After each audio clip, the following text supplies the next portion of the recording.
Do you know a popular code sharing platform was attacked? Yes, in 2018, the GitHub site was taken down by a massive amount of traffic that was generated by a botnet.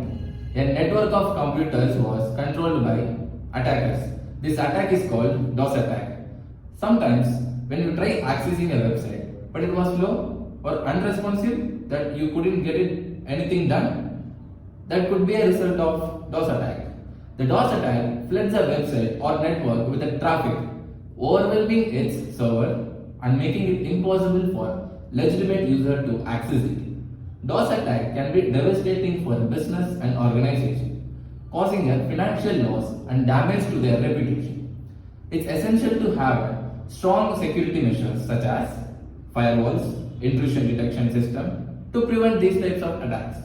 There is another attack called DDoS attack, which is similar to DoS attack. To know more about DDoS attack, stay tuned for the next video.